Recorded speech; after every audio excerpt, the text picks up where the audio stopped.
1 week ago, we all were sitting at home in our chairs anticipating the servers for the new Elden Ring Nightreign to open, excited for another coming from Software W. Nightreign was hoped to offer a new kind of playstyle that would give veteran From Software players, and also newer ones, a new type of challenge, promising a co-op multiplayer roguelike experience with some similarities to Fortnite, in which you can choose amongst a variety of new game original characters, each of them having their own abilities and pros and cons.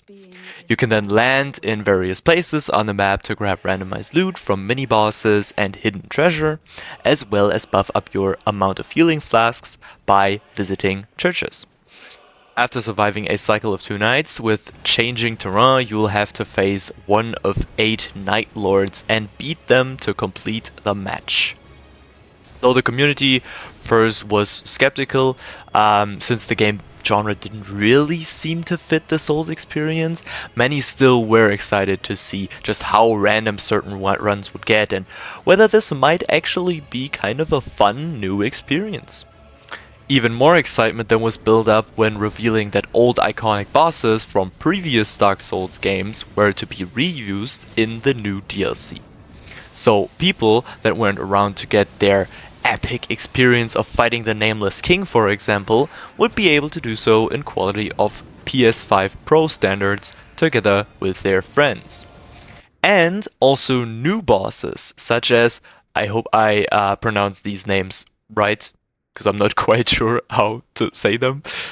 Gladius, Gnoster, Maris, Adele, Caligo, and Libra of the Night were implemented as the final appearing Night Lord bosses after each round's second night.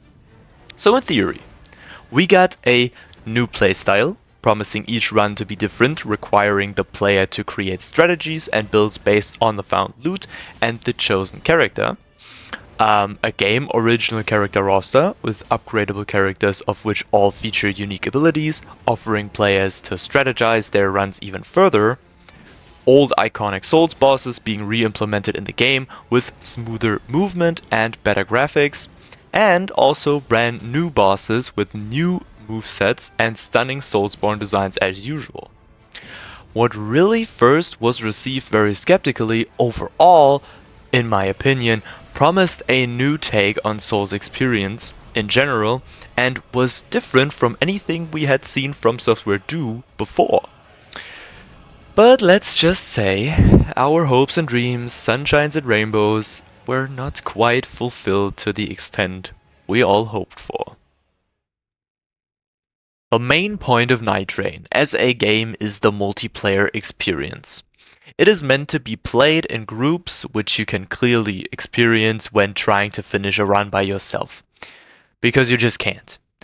Now don't get me wrong, there are some Omega Ultra good Souls masters who have been able to beat a run by themselves already, but I'm speaking about the casual player like myself.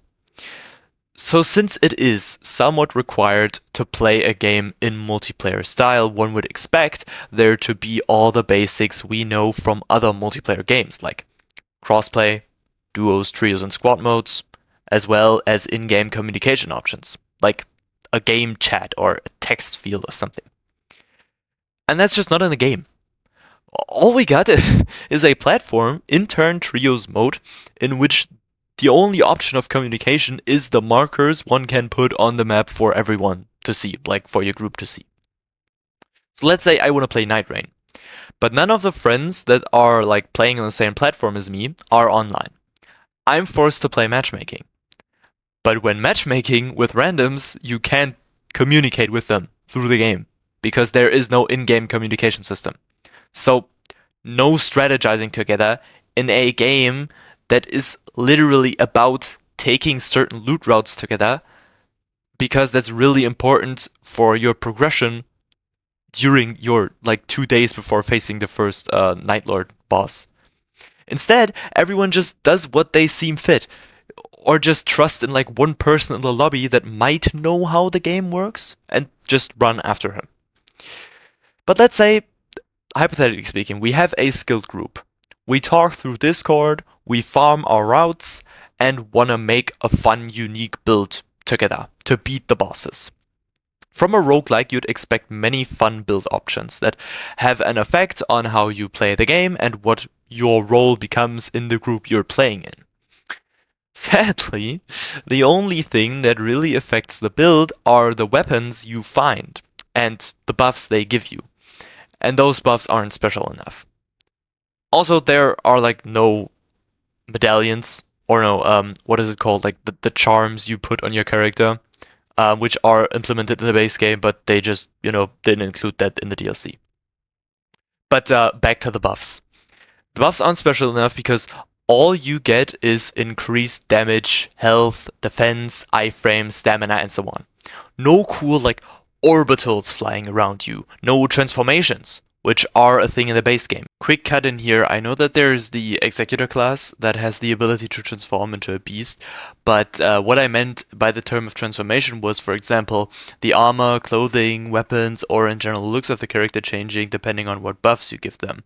An example for this would be your sword growing in length to give it a bigger hitbox, or your armor changing if you gain certain resistances. And the Executor's transformation ability is also just very exclusive to him. But in my opinion, it would be way cooler if every character could have the ability to transform, for example, into a dragon-like creature, like in the base game, giving certain buffs or possibly even a new moveset. And no new status effects, except the ones we already know from the base game. No nothing, just mostly raw stat buffs. And yeah, there are some that are great, like the one where you get the ability to heal the entire team when drinking a flask, but those are just too rare. You don't get them every run, but the thing you get every run is the monotonous stat buffing. Like this, the build variety doesn't even come close to that of the base game, and the progression is almost unnoticeable. You just don't feel rewarded enough for the time you put in the game, which is about 45 minutes to an hour per round. That's at least what it felt like to me.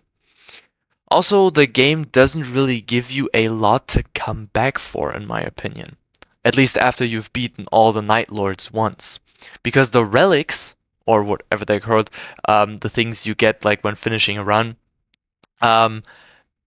they don't really do too much for your characters. Like, yeah, you like get certain buffs on the weapons you start off with, but those buffs aren't really like too impactful. And there are also no challenging quests to complete, no special launch events or events in general, and no unique obtainable character cosmetics. And the bosses, they are pretty fun, at least most of them, not including Adele and Libra, for example, because those are just very frustrating.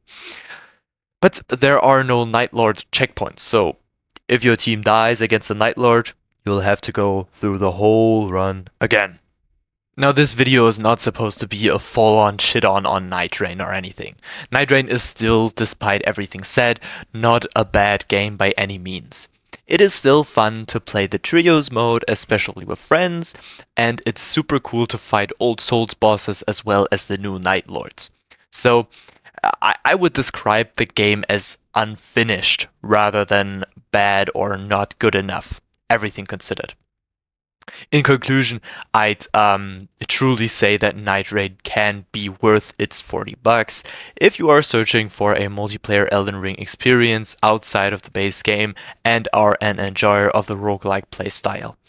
And knowing From Software, they'll definitely fix most of the complaints, since they truly seem like one of the last companies to do care about their fans. We'll see if the game improves in the near future and does manage to jump back up on the usual track of greatness From Software has. But for now, it's, in my opinion, the weakest of From Software's games ever since the release of Dark Souls 2.